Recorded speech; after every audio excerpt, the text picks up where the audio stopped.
Assalamualaikum warahmatullahi wabarakatuh. Kembali lagi kita belajar matematika dengan video pembelajaran bersama Ibu Dita.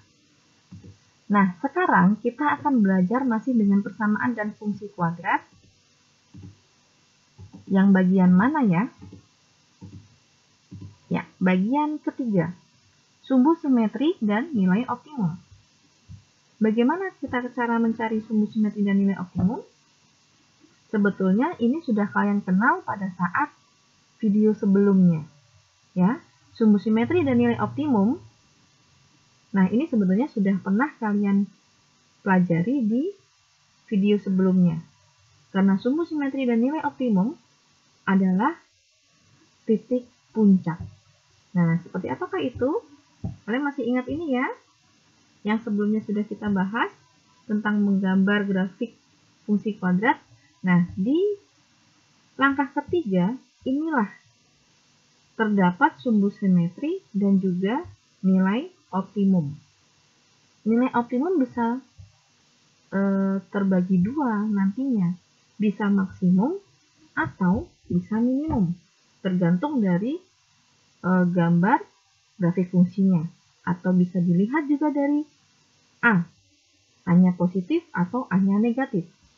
Jika A-nya positif, maka dia melengkung ke atas, menghadap ke atas, sehingga menghasilkan titik minimum.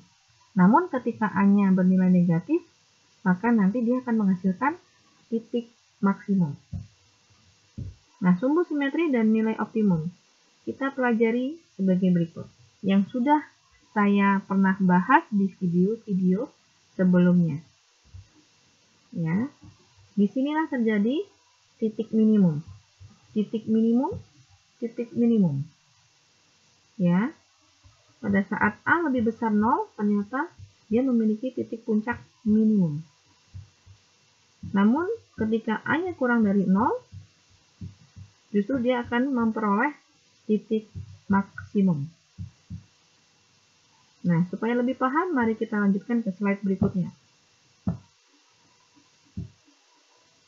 Nah, Ibu sekarang memberikan contoh untuk X kuadrat ditambah 5X ditambah 6.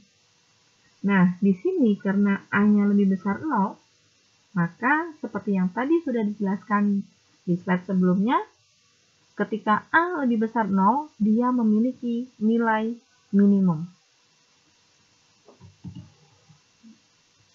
Oke, A-nya 1, B-nya 5, C-nya 6. Sehingga kita bisa mencari XP. XP itu X puncak.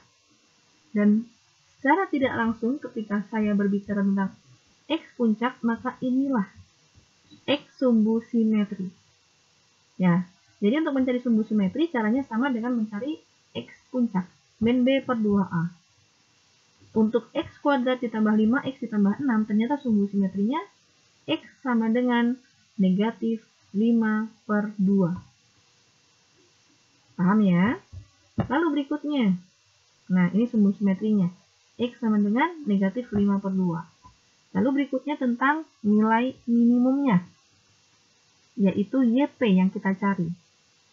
YP sama dengan, nah, kita ambil dulu seperti soalnya. X kuadrat ditambah 5X ditambah 6. Nanti kita tinggal menginput atau mensubstitusikan X-nya itu negatif 5 per 2. Ya, negatif 5 per 2 kita kuadratkan ditambah 5 kali negatif 5 per 2 ditambah 6. Dalam perhitungan, ya silahkan dihitung. Maka nanti hasil akhirnya akan memperoleh YP atau nilai minimumnya adalah negatif 1 per 4. Nah, itulah yang disebut nilai minimum. Paham ya? Cukup mudah. Ya, sumbu simetri adalah XP, lalu nilai optimum adalah YP. Nah, ini untuk kasus nilai minimum. Sekarang coba kalau Ibu membuat kasusnya nilai maksimum. Caranya sama. Ya, untuk mencari sumbu simetri dan juga nilai optimum rumusnya sama. Langkah-langkahnya sama. Sekarang yang berbeda adalah A-nya. A-nya di sini negatif, sehingga nanti dia akan menghasilkan nilai maksimum. Mari kita lanjut ke sumbu simetri. Sumbu simetri atau XP, rumusnya min B per 2A, maka tinggal kamu substitusikan B-nya dan A-nya ke dalam rumus sehingga menghasilkan negatif 5 per 4. Oke, ini adalah sumbu simetrinya. Berikutnya, setelah kita dapat XP, maka XP ini silahkan substitusikan ke soal asalnya, ya, ke X-nya. Nah, ketika kita menginputkan, mensubstitusikan X-nya ke bentuk persamaan fungsi, ya, YP sama dengan negatif 2X kuadrat dikurangi 5X ditambah 2, maka hasil akhirnya menjadi negatif 1 per 8. Inilah si nilai maksimumnya, yaitu negatif 1 per 8. Udah ya? Oke, kalian sudah belajar tentang sumbu simetri dan nilai optimum. Jadi, kalian sudah bisa mengerjakan latihan 2.3 dari buku paket BSE halaman 102. Terima kasih atas perhatian kalian dalam video kita kali ini. Semangat belajar, salam sehat, salam matematika. Wassalamualaikum warahmatullahi wabarakatuh.